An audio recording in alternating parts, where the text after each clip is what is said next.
Smart শহর ফেনী, আধুনিক শহর ফেনী।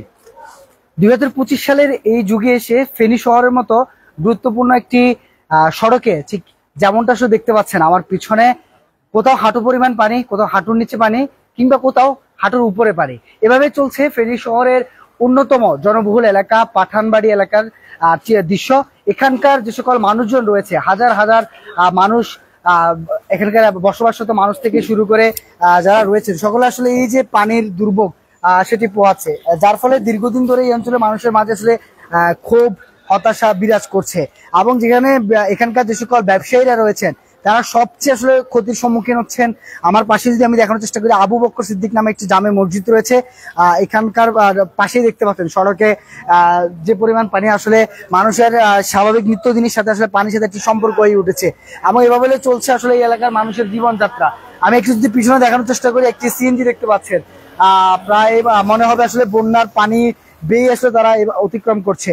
এবং পাশে যে আমি একটি ড্রেন রয়েছে, সেই ড্রেনের চিত্র দেখানোর চেষ্টা করি, স্থির হয়ে দাঁড়িয়েছে।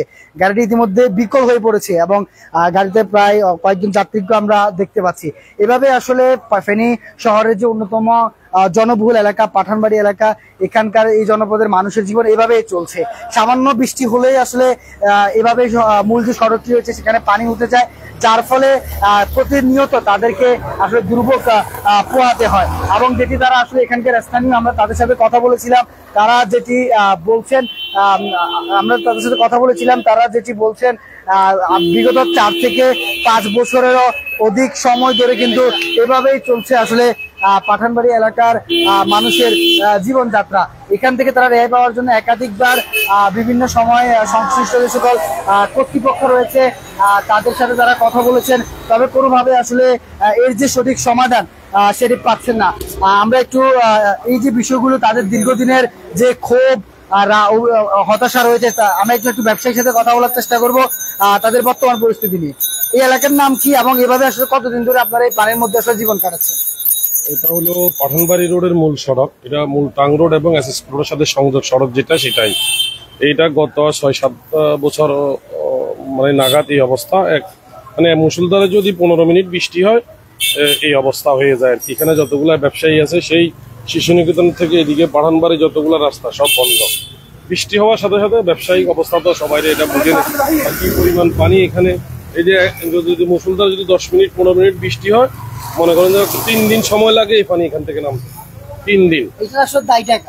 দায়ীরা যারা সংশ্লিষ্ট যারা আছে তারা বারবার আসতেছে, বলতেছে, আশ্বাস দিচ্ছে, কিন্তু কোনো কাজটা কিছু হচ্ছে না। এটা দ্রুত এটা সমাজে, শুধু ব্যবসায়ী নেই, এলাকার যে জনসাধারণ যারা আছে তারাও তো এই দুর্ভোগের মধ্যে আছে।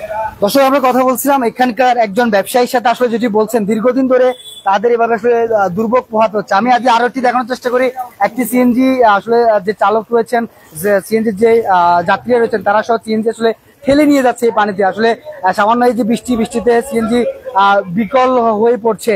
শহরে এমন একটি গুরুত্বপূর্ণ জায়গায় আসলে এই এমন চিত্র আসলে সচেতন নাগরিক এবং এই এলাকার যে সকল বাসিন্দা রয়েছেন তাদের মাঝে আসলে ক্ষোভ বিরাজ করছে। সামান্য যে বৃষ্টি, সেই বৃষ্টির ফলে এমন চিত্র আসলে প্রতিদিনকার। দীর্ঘ প্রায় 4 থেকে 5 বছরেরও বেশি সময় ধরে এভাবেই চলছে এই এলাকার মানুষের জীবনযাত্রা। তারা যদি বলছেন পৌরসভা কিংবা সংশ্লিষ্ট যে কর্তৃপক্ষ রয়েছে তাদের সঠিক নজরদারির মাধ্যমে আসলে এই এলাকার যে জনদুর্ভোগ সেটি অনেকাংশেই কমে আসবে। আমি যদি দেখানোর চেষ্টা করি, আরো একটি গাড়ি আমরা যে দেখতে পাচ্ছি, পুরো গাড়িতে যাত্রী সহ এই গাড়িটিও বিকল হয়ে পড়ছেন এবং একজন চালক ঠেলে নিয়ে যাচ্ছে এবং অনেকেই কিন্তু দুর্ঘটনার কবলে পড়ছে। বেশ নতুন যে সকল চালকরা রয়েছেন এবং মোটরসাইকেল চালকরা রয়েছেন তারা আসলে দুর্ঘটনার কবলে পড়ছে।